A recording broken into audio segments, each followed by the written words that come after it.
যারা 40 থেকে 60 এর মধ্যে বা রিটায়ার করছেন তাদের উদ্দেশ্যে এই প্ল্যান আমার। আপনার এক্সপিরিয়েন্স 50 থেকে 60 বছর বয়সের মানুষদের এক্সপিরিয়েন্স একটা বিশাল আসে। রিটায়ারমেন্টের সময় যখন করবেন হেলদি রিটায়ারমেন্ট, কত টাকা লাগবে হেলদি রিটায়ারমেন্ট করতে, বেসিক থাম্ব রুল।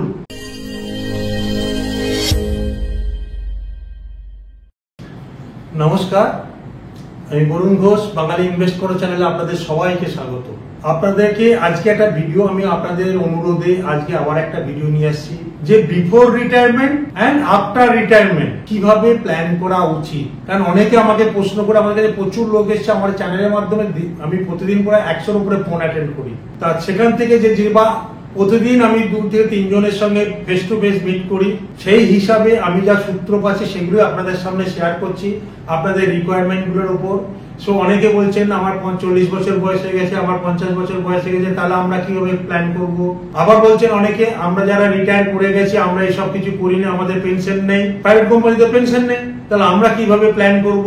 যারা 40 থেকে 60 এর মধ্যে বা রিটায়ার করছেন তাদের উদ্দেশ্যে এই প্ল্যান আমার। প্রথম 2-4টে জিনিস আপনাদের সঙ্গে বলে নিই। প্রথম হচ্ছে, যত আপনার 50 বছর বয়স হলে কি লাভ হয় বলুন তো। ছেলে মেয়েরা অনেক সময় মানুষ হয়ে যাচ্ছে, বাড়ি ঘরও ইএমআই তে হয়ে যাচ্ছে বা লাস্টের দিকে যাচ্ছে, আর আমার প্রচুর নলেজ গ্যাদার হচ্ছে যে কোনটা ভালো কোনটা খারাপ সেটা আমরা ডিসিশন নিতে পারি। কারণ বিচার শক্তিটা বেড়ে যায়, চিন্তা শক্তিটা অনেক বেড়ে যায় সাধারণত মানুষের। এক্সপিরিয়েন্সের ফলে কাজ করতে করতে অনেক কিছু জানা যায় এবং ভালো মন্দ ঘাট প্রতিঘাতে আপনি কিন্তু অনেকটা জিনিস জানতে পারেন। এটা সত্যি না মিথ্যা আপনি জানেন, আমার তো মনে হয় সত্যি। যত দিন যায় মানুষ তত এক্সপিরিয়েন্স গ্যাদার করে। আর এটা মনে রাখবেন, প্রত্যেকটা গোল তখন রিটায়ার যখন করি, প্রত্যেকটা গোল প্রায় পূরণ হওয়ার পথে আসে। 50-এর উপরে গেলে সেগুলো আস্তে আস্তে child education, daughter marriage, house, এগুলো আস্তে আস্তে মিটতে থাকে। প্রত্যেকটা জিনিসে যখন করবেন আপনার এক্সপিরিয়েন্স 50 থেকে 60 বছর বয়সের মানুষদের এক্সপিরিয়েন্স একটা বিশাল আসে। সেই জন্য বললাম এই অ্যাসেটটাকে কাজে লাগান। কি করবেন, প্রথমে আপনাদের হিসাবে ক্যাশ ইনফ্লো আউটফ্লো করুন। ক্যাশ ইনফ্লো আউটফ্লো এটা সব থেকে আমার আগে ভিডিও দিয়েছে। বাড়ির গিন্নির হাতে দিয়ে দিন, কত খরচা হলো কত জমালো জমাতে দিন, দেখবেন খরচা অনেক কমে যায়। কারণ হাতে টাকা দিলে না তারা না সহজে খরচা করতে চায় না, জমাতে চায়। এটা কিন্তু আমি হিউম্যান সাইকোলজিতে দেখেছি অনেক মানুষের। মেজরিটি, এক্সেপশনাল আছে সেটা নিয়ে আমি কথা বলছি, এক্সেপশনাল সব জিনিসের আছে। তো মেজরিটি যদি টাকা দিয়ে দেন, তাদের হাতে টাকা আছে ভালো লাগবে, এবং খরচা করার জন্য তারা সব থেকে বেশি কৃপণ, বুঝে বুঝে খরচা করে। তা এটা ক্যাশ ইনফ্লো আউটফ্লো করবেন, খরচের গতি প্রকৃতি দেখবেন, ইনফ্লেশনটা তখন এটা করার কারণ হচ্ছে ইনফ্লেশন বুঝতে পারবেন, টাকার ভ্যালুটা ভালো বোঝা যায় এখানে। আর অপ্রয়োজনীয় খরচগুলো এখান থেকে বাদ দেওয়া যায় পরের মাসে, চেষ্টা করা হয়। 30 ডেজ এই যে অডিট, 1 মাস যে করবেন, 30 ডেজ অডিটটা খুব ইম্পর্টেন্ট। কোন খরচা বেশি হলো বা না হলো সেটা জানতে পারলে আপনার টাকাই বাঁচবে। আর 60 যে রিটায়ার করবো সেটা কখনো ভেবে নেবেন না। প্ল্যান টু ওয়ার্ক লঙ্গার, তারপরেও কিছু করার কথা যেগুলো আপনি চাকরিটা তো বাধ্য হয়ে রুটি রোজগারের জন্য আমাদের করতে হয়। তার বাইরে যদি আপনার কোনো প্যাশন থাকে যেটা দিয়ে আপনি আর্ন করতে পারবেন সেটা করুন। আমার যখন প্যাশন ছিল, আমি ট্রেনার ছিলাম একটা মাল্টিন্যাশনাল কোম্পানি, এবং আমি খুব গ্রাসরুট থেকে উঠেছিলাম। যারা আমাকে জানে বা জানে না, 30 বছর আগের দেখা বর্তমানের দেখার মধ্যে অনেক পার্থক্য হয়ে যায়। কারণ অনেকে আমাকে 30 বছর আগে একটা ছোট চাকরিতে দেখেছে, তারপর আমার এক্সপিরিয়েন্স, আমার আরো পড়াশোনা মাধ্যমে আমি কিন্তু আজকে এই জায়গাগুলো তৈরি করেছি। আমি একটা এমএনসিতেও ট্রেনার ছিলাম, সেই জন্য ট্রেনিংটা আমার একটা প্যাশন। আমি মানুষের সঙ্গে কথা বলতে ভালোবাসি এবং বোঝানোর চেষ্টা করি যে কোনটা খারাপ কোনটা ভালো। ডিসিশন তো আপনারা নেবেন, সো এটা মনে রাখবেন। অতি অবশ্যই রিটায়ারমেন্টের আগে যেন আপনার হেলথ ইন্স্যুরেন্স থাকে, এটা মাথায় রাখবেন।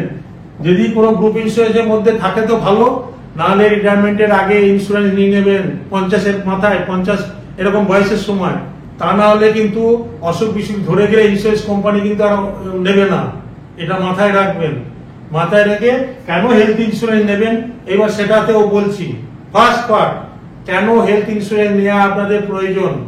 ধরুন আপনি জানেন আজকে একটা হেলথ ইন্স্যুরেন্স, একটা অসুখ বিসুখ বড় যদি হয়, মেডিকেল এক্সপেন্সেস এর ইনফ্লেশন প্রায় 50% এর মতো। আজকে প্রচুর হাই কস্ট হয়ে যাচ্ছে মেডিকেল এক্সপেন্সের। বড় বড় হসপিটাল গুলো আছে, ছোট ছোট নার্সিং হোম গুলো প্রায় ঢুকছে। বড় বড় হসপিটালগুলোতে মডার্ন ইনস্টিটিউট আছে, সবাই আমরা ওখানে যাই বাঁচার জন্য। প্রত্যেকটা মানুষ তার পরিবারকে বাঁচানোর জন্য আগেই বড় বড় জায়গায় যেন, যে যদি এত ভালো মানে ইনফ্রাস্ট্রাকচার যে বেঁচে যাবে, তার কস্ট একটা মিনিমাম কস্ট হয়ে যায় 5 থেকে 10 লাখ, 5 লাখ টু 10 লাখ একটা অসুখে বেরিয়ে যায় যদি ইন্স্যুরেন্স, মানে একটা অসুখে মোটামুটি এটা মানে এই গলব্লাডার অ্যাপেন্ডিক্স না, গলব্লাডার অ্যাপেন্ডিক্স বা মানে কোল্ড মানে সার্জারিতে এগুলো হয় না, বাট একটা ক্রিটিক্যাল ইলনেস হলে মিনিমাম এই টাকাগুলো বেরিয়ে যায়। তাই হেলথ ইন্স্যুরেন্স না থাকলে আপনার জমানোর টাকা থেকে এটা বেরিয়ে গেল, তাই তো বেরিয়ে গেলে কি আর ফিরবে না। প্রথম ফার্স্ট টাইম হলো একজনের, এটা ভালো করে শুনবেন আপনার ভিডিওটা পুরোটা, আপনাদের দেখুন কত কাজে লাগবে। ফার্স্ট টাইম একটা অসুখ হলে এত টাকা বেরিয়ে গেল, কারোর কম কারো বেশি, according to standard of living মানুষের কোন খরচাটা কার কত লাগবে সেভাবে হিসাব করে আমি এক্সাম্পলটা দিচ্ছি। আপনারা নিজেদের মতো করে কারো 1 লাখ কারো 2 লাখ সেই স্ট্যান্ডার্ডে মিলিয়ে নিন, কারণ সবাই ভালো জায়গায় থাকতে ট্রিটমেন্ট করতে ভালোবাসে। সো এই টাকাটা বেরিয়ে গেল, ইন্স্যুরেন্স নেই। আবার সেকেন্ড টাইম একটা কারো হলো, আবার 5 লাখ টাকা বেরিয়ে গেল, কারণ অসুখটা বয়স হলে হবেই সবাইকার। আবার একটা হলো, কিছু করতে পারবেন না, আমি দেখেছি, কারণ আমি এগুলো তো হেলথ কেয়ার ইন্ডাস্ট্রিতে আপনাদের বলেছি থাকার জন্য, আমি অনেক কিছু এগুলো দেখেছি।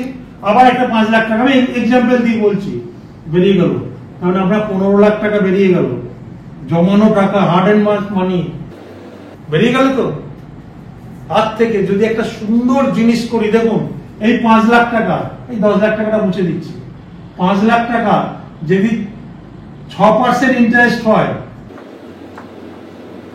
কত হয়? 30,000। আপনার হাজবেন্ড ওয়াইফ হেলথ ইন্স্যুরেন্স নিন যদি না থাকে, বা ছেলের যদি অফিসে, ছেলে মেয়ের অফিসে থাকে সেখানেও মানে অ্যাড করে নিন, আর যদি না থাকে নিজেরা করুন। 30,000 এটাকে হেলথ ইন্স্যুরেন্সের প্রিমিয়াম দিন, মেডিক্লেমের প্রিমিয়াম।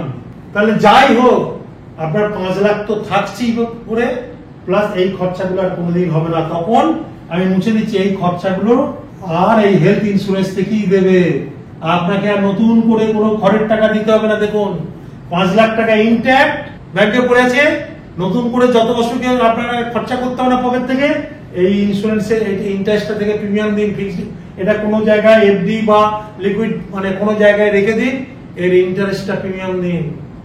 তাহলে সারা জীবন ইনট্যাক্ট, আপনার ক্যাপিটাল ইরোশন কোনোদিন হবে না। সাধারণ মাথায় এটা চিন্তা করবেন, আপনার জন্য মঙ্গল।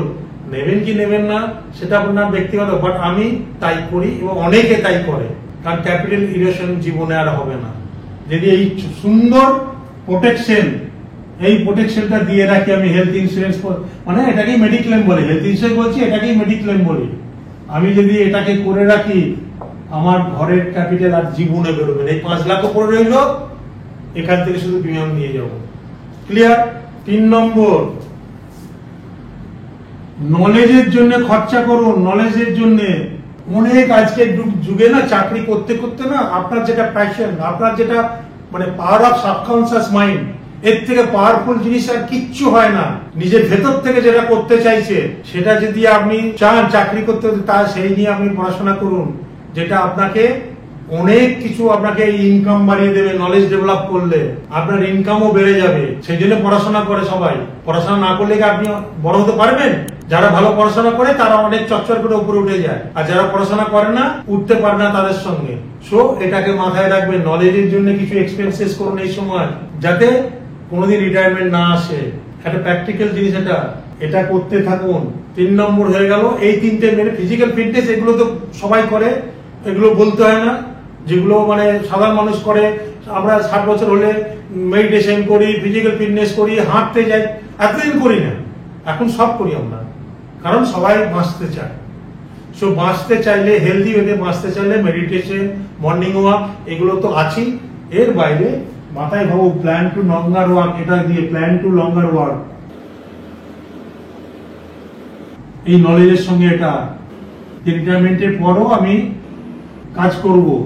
সো 50 থেকে স্টার্ট করুন এগুলো, কারণ আপনার মঙ্গল, আপনার কাজে লাগবে এগুলো, প্রত্যেক মানুষেরই লাগে। যত নলেজ ডেভেলপ করবেন, আর আজকের ডেটে অনেক অনলাইন কোর্স হয়, অনেক অনেক অনেক, সো মানে গত 2 বছর মানে কোভিড এর সময় থেকে আমি প্রচুর কোর্স করছি নিজের ডেভেলপমেন্টের জন্য। যে জিনিসগুলো আমি আগে পড়িনি এখন পড়ছি, পয়সা দিচ্ছি, পড়ছি, জানছি, তো এটা আপনাকে কাজে দেবে। কারণ পাওয়ার অফ আপনার মনে যদি চায় আপনি কাজ করবেন, আপনি পারবেন। ক্লিয়ার? আমি যেমন এই প্রফেশনকে বেছে নিয়েছি, আমার লাইফে রিটায়ারমেন্ট নেই, যতদিন পারবো কাজ করে যাবো। কারণ আমি 48-এ মাল্টিনেশনাল কোম্পানি থেকে রিটায়ার করেছি, তারপর নিজে কাজ তৈরি করছি, নিজে এগুলো ডেভেলপ করছি, এই কাজগুলি করে যাচ্ছি। আমার অফিস তৈরি করেছি, সবকিছু তারপরে এইবার রিটায়ারমেন্টের সময় যখন করবেন হেলদি রিটায়ারমেন্ট, কত টাকা লাগবে হেলদি রিটায়ারমেন্ট করতে? Basic thumb rule equal to আপনার যা এক্সপেন্সেস হচ্ছে, এই যে এটা বলেছি ক্যাশ ইনফ্লো আউটফ্লো, এখানে আউটফ্লোটা খুব কাজে দেয়। মান্থলি কত এক্সপেন্স হচ্ছে, সো মান্থলি এক্সপেন্সেস, এটা হচ্ছে basic requirement, expenses into 25 Times. এই টাকাটা রিটায়ারমেন্টের সময় আপনার ব্যাংকে থাকা দরকার বা আপনার কিটিতে থাকা দরকার, যেখান থেকে প্রত্যেক মাসে আপনি ব্যাংক ইন্টারেস্ট মতো টাকাটা পাবেন। এই বাকিটা আপনার ইনফ্লেশনকে যে ইনস্ট্রুমেন্টে রাখবেন যেন ইনফ্লেশনটাকে বিট করে, অ্যাটলিস্ট 10% রিটার্ন বা 7% যদি ইন্টারেস্ট হয় তাহলে ইনফ্লেশন 600 কে 7%, সেটা বিট হবে। এই টাকাটা ধরুন আপনার মান্থলি এক্সপেন্সেস সে আমি ধরছি কারণ সে 30,000 যদি মান্থলি এক্সপেন্সেস হয় তাহলে বছরে কত? 3,60,000 ইন্টু 25। এই টাকাটা যদি আপনার ব্যাংকে থাকে তাহলে আপনার রিটায়ারমেন্টের সময় কোনো অসুবিধা হবে না, চলে যাবে। তা নাহলে চাপ হয়ে যাবে। এর বেশি থাকলে তো কোনো কথাই নেই। সবাই বেশিটা করার জন্যই আমরা খাটি, যাতে আমরা বেশি রিটায়ারমেন্ট কর্পাস তৈরি করতে পারি। এটা মাথায় রাখবেন, কারণ অনেকে ভয় পাচ্ছেন আমার কিছু করার নেই, পেনশন নেই। এই জায়গাটা আপনারা 50-এর পর তৈরি করুন। কারণ যারা চাকরি করেন তারা কোম্পানি থেকে প্রভিডেন্ট ফান্ড, গ্র্যাচুইটি পাবেন, প্লাস পিপিএফ যদি করে থাকেন পিপিএফ এর টাকা পাবেন। যারা মিউচুয়াল ফান্ড এখনো করেছেন বা জিপিএফ করেছেন তারা টাকা পাবেন। সেই টাকাটা তখন দেখে নেবেন এইটা মিট করছে কিনা। কত হবে আপনারা দেখতে পাচ্ছেন? 90 লাখ। এই টাকাটা যদি থাকে আপনার রিটায়ারমেন্টের সময় কোনো অসুবিধা নেই। এর ইন্টারেস্ট থেকে আপনার চলে যাবে, দেখুন 7% যদি হয় 3,60,000ই আসছে। ইনফ্লেশনকে বিট হয়ে যাবে, তখন জিনিসের দাম বাড়বে। সো এটা হচ্ছে থার্ড পার্ট। এবার রিটায়ারমেন্টের সময় টাকা নিয়ে কিভাবে আপনারা চালাবেন সেটাকে একটা প্ল্যানিং করবেন। সেটাকে একটু আমি হিন্টস দিই, আগে অনেক ভিডিও দিয়েছি, আবার এই ভিডিওতে দিচ্ছি, সেটা দেখুন কিভাবে প্ল্যানগুলো করবেন। ঠিক আছে? ধরুন রিটায়ারমেন্টের সময় একটা টাইম অফ রিটায়ারমেন্ট কর্পাস হয়েছে আপনার। কর্পাস কোথা থেকে পান? পিএফ, গ্র্যাচুইটি, আদার্স যদি থাকে কম্পেনসেশন, সেখান থেকে টাকাটা সে বা এলআইসি ম্যাচুরিটি এইসব থেকে যেটা পাচ্ছেন সে ধরুন কেউ নর্মাল, আমি বলছি, আমি একটা ছোট্ট এক্সাম্পল দিয়ে বলছি, সে 50 লাখ পেয়েছে, 50 লাখ। সাধারণত যারা ভালো মোটামুটি চাকরি করে এরকম কাছাকাছি পাওয়া যাবে। এখন যা সবাইকার মানে 50-এর যারা বয়স তাদের হিসেবে আমি বলছি, যে যখন 60 বছর যাচ্ছে মোটামুটি এখন দেখা যাচ্ছে আমার কাছে যারা আসছে মোটামুটি এটা একটা মিনিমাম পাচ্ছে। ঠিক আছে? আর যারা 50 আছে তারা তো জমাবেন এখনো, কারণ তারা এসআইপি করবেন, সেগুলো করছেন, তার টাকা জমা। যারা 50-এ যারা আছেন, 50-এ যারা 50 ইয়ার্সে আছেন, তাদের প্ল্যানিং হচ্ছে income minus investment is equal to expenses করবেন। ওই জন্য এক্সপেন্সেস শিটটা দিয়েছি। যারা 50 ইয়ার্স আছেন এই ফর্মুলাটা মাথায় রেখে চলবেন, আপনাদের মঙ্গল। যা আছে এটাকে একটু বাড়ান। ইনকাম যা করছেন ইনকাম এটাকে আপনি 60 মানে কি বলবো 70% আনুন সব নিয়ে, আর এটাকে 30% নিয়ে আসুন মিনিমাম। বাঁচাতে পারলে ভালো, আগে জমান তারপর বাকিটাকে খরচা করুন। তাহলে রিটায়ারমেন্ট লাইফ যাদের পেনশন নেই তাদের কিন্তু খুব খারাপ অবস্থা হয়ে যাচ্ছে। করলে ভালো থাকবে, চেষ্টা করুন না। সবাই বলে বাড়িতে, জানি কষ্ট, সবাইকার ইনকাম এক নয়, আবার সবাইকার ফ্যামিলি লাইফস্টাইলও এক নয়, বা আর্নিং মেম্বারও সমাজে মানে একই ফ্যামিলিতে একজন থাকলে অনেকের অসুবিধায় মানছি, তবু সেখান থেকে করার চেষ্টা করুন, তাহলে আপনাদেরই মঙ্গল। ঠিক আছে। সো তাদেরকে এটা মানতে হবে, তাহলে দিয়ে কর্পাস তৈরি করবেন। যখন তারা 60 হবে বা যারা 60 হচ্ছে, সে ধরুন 50 লাখ আছে, পেনশন নেই, আপনি যদি ফিক্সড ডিপোজিটে ফেলে দেন কি হবে, আপনি 7% পাবেন ফিক্সড ডিপোজিট। আবার আমার অনেক ভিডিও আছে ফিক্সড ডিপোজিটে 7% পাবেন। কারণ এই একই ভিডিও আমি কেন করি, বিভিন্ন অ্যাঙ্গেল দিয়ে আমি মানুষকে বোঝানোর চেষ্টা করি, যাতে আমাকে একজন কমেন্ট করে যে নতুনত্ব আরো আনুন, তার মানে আপনি যখন বুঝে গেছেন আমি খুশি। কারণ বিভিন্ন মানুষ একই ভিডিও তো সবাই দেখছে না, বিভিন্ন ভিডিও বিভিন্ন জনা দেখছে, তা সবাইকার জানানোর জন্য কন্টিনিউয়াস অ্যাওয়ারনেসের জন্য আমি এই ভিডিওগুলো আনছি। সো আপনি ফিক্সড ডিপোজিট যদি থাকে 7% পাবেন, তাহলে 3.5 লাখ টাকা পাচ্ছেন বছরে, ইয়ারলি আপনি পাচ্ছেন। বাট ফিক্সড ডিপোজিটে থাকলে আফটার 10 ইয়ার্স ইনফ্লেশন কি হবে, জিনিসের তো দাম বাড়ছে,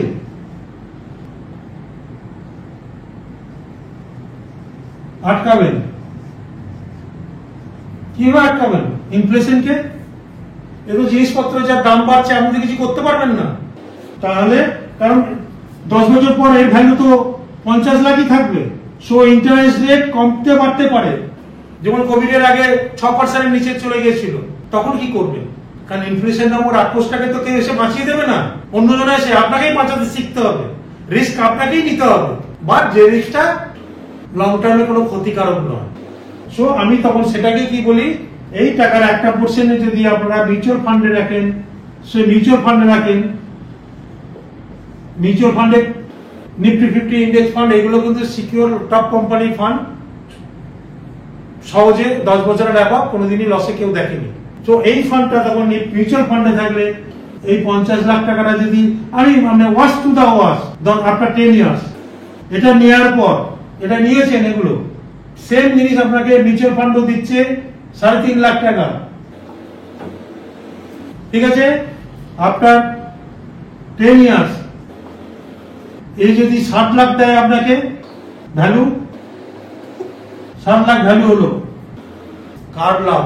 কারণ মিউচুয়াল ফান্ডের রিটার্নটা কেন 7 লাখ বলছি, এই যে আমি অ্যাভারেজ রিটার্ন বলছি মিউচুয়াল ফান্ডে 12%, আমি 7% দিয়েছি, 5% পড়ে আছে এক্সট্রা, এটাও তো এখানে খাটছে, সেই জন্য এটা এর থেকে বেশি। আমি এটা জাস্ট বোঝানোর জন্য, কারণ 10 লাখ টাকা দেখতে তো অনেক ভালো লাগে, এর থেকে বেশি হতে পারে, বলবো না আমি। এই যে 5% এক্সট্রাটা নিচ্ছি না, মিউচুয়াল ফান্ডে রিটার্ন হয়, মানে কোনো মাসে কোনো বছরে নেগেটিভ হয়, কোনো বছরে মানে ওপরে যায়, অনেক ওপরে যায়, কোনো বছর নর্মাল হয়, অ্যাভারেজ 15% বলেছি, 12%, সরি, লমসামে 12% বলেছি। সো প্রত্যেক বছরই প্রফিট হবে তার কোনো মানে নেই, কোনো বছর লসও দেখতে হতে পারে। সেজন্য mutual fund 10 years and above আমি সবসময় বলি, এটা যদি রিটায়ারমেন্টের সময় আর কোথায় টাকা রাখবেন, এছাড়া ইনস্ট্রুমেন্ট তো এখন নেই। সো এই টাকাটা ভ্যালু 10 লাখ টাকা আপনি এক্সট্রা পেলেন, তাহলে ইনফ্লেশনকে বিট করতে পারবেন না, পারবেন না। কোন এক্সট্রা খরচের জন্য আপনি রেডি থাকবেন না, রেডি থাকবেন না, ক্লিয়ার। সো রিটায়ারমেন্ট যারা 50 থেকে 60, যারা রিটায়ারমেন্ট প্ল্যানিং করেন, রিটায়ারমেন্টের সঙ্গেও যখন মানে যারা একটু দূরে আছেন, এখন থেকে প্ল্যান করতে শুরু করুন। এইভাবে এখানে টাকা জমাতে শুরু করুন। আগেটা যেমন দেখিয়েছি, মানে যেসব আইডিয়াল মানি পড়ে আছেন সেগুলো মিউচুয়াল ফান্ড নামক যে বসছে সেখানে খাটানোর চেষ্টা করুন কিছুটা, তাতে আপনাদের মঙ্গল। যদি বুঝতে না পারেন, আমি বলেছি অনেকে আমার কাছে আসেন, আমি বুঝিয়ে দিয়েছি, তার জন্য আমাকে পয়সাও দিতে হয় না, আর আমার কাছে করতে হয় না। যারা ভুল বুঝছেন, আমার কাছে এলেই আমি ইনভেস্টমেন্ট করাবো, তাদের উদ্দেশ্যে ভুল। আপনার যেখানে খুশি করবেন, যেখানে ভালো লাগে করবেন, কি ওয়েতে হবে আমার আগের ভিডিও দেখিয়ে দিয়েছি। ডিরেক্ট করতে পারেন, ব্যাংকে গিয়ে করতে পারেন, অ্যাডভাইজার থ্রু দিয়ে করতে পারবেন, যেটা আপনার সুটেবল হবে। সো আমার এই ভিডিওটা যদি ভালো লাগে, বাঙালিদের মধ্যে প্রচুর পরিমাণে শেয়ার করুন। আপনারা করছেন, আবারও রিকোয়েস্ট করছি, বাঙালিদের মধ্যে প্রচুর পরিমাণে শেয়ার করুন। আর যদি একটা লাইক বাটন দেবেন, কমেন্টস অতি অবশ্যই করবেন, কোনো কমেন্টসের উত্তর আমি দেওয়ার চেষ্টা করব প্রত্যেকটা কমেন্টসে। সো ভালো থাকবেন, নমস্কার।